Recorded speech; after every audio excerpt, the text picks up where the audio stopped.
Hi, I'm Paul Blackburn and I've worked with everyone from business startups to multi-billion-dollar companies, stay-at-home mums and elite athletes.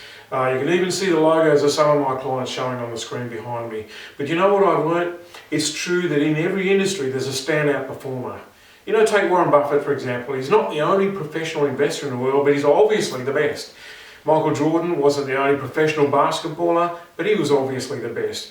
By the way, he's just become a billionaire, not from basketball, but from his business acumen. James Patterson isn't the only professional author, but he wrote more bestsellers in 2013 than all the others put together. And of course, Jamie Oliver isn't the only professional chef out there, but he's the one who makes the most money. So these are people who are essentially doing what all the others are doing in their industry, but they're doing it in such a way that they become the best of the best. So you've been entitled to ask what makes them outstandingly different. Well, in my view, in a word, it's their mindset. So let me ask you a question. Is plumbing a good business to be in? Well, yeah, it is. It's a bit of a trick question. You see, if you place all the plumbers on this scale, from the most successful to the least successful, then they'll spread out from basically from broke to printing money. And the funny thing about that is, it's broke, working hard, all the way up to printing money and looking like they're not working too hard at all.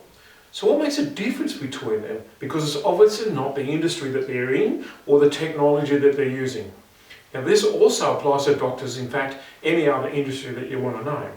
So here's the scale again, from the most successful doctors to the least. All you have to do is spread them out from the best to the worst. The question really is not, is plumbing or doctoring the best industry to be in? The question is, if you were in either one or another industry, where would your existing mindset, the one you've got right now, where would it place you on that scale? In the middle maybe? Or maybe towards one end or the other? Now here's what's staggering. We know that only 10% of the total are in the top end, where I've got that red circle. We also know there's only 10% at the bottom. And perhaps you wouldn't be surprised when I say that the only real movement along that scale comes from changing mindset. And that's what the uber successful people in any industry know. What is that mindset made up of? Well, I'm glad you asked. It's a combination of, number one, unshakable self-belief. Obviously not everybody has that. Number two, superior thinking skills. And obviously, once again, not everybody has that. Number three, emotional intelligence. And let me tell you, hardly anybody has that. Now, these concepts are not exactly rocket science on their own. Put them together though, and you become unstoppable. So who would you trust to hand your mind over for, or to, for that kind of an upgrade? Well, I'm suggesting that I can do it, because that's what I've been doing for the last 32 years. But I'm not asking you to take my word for it. Just give me 60 minutes of your time, and then after that tell me that you know everything there is to know about turning yourself into a champion, and I'll leave you alone.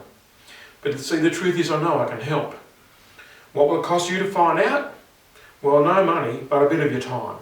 What if I could help you the same as the 400,000 others that I already have, but you didn't stop to listen? What would that cost you? So just go ahead and register for the free 60-minute webinar, and I'll show you how to get to the super performer end of the scale.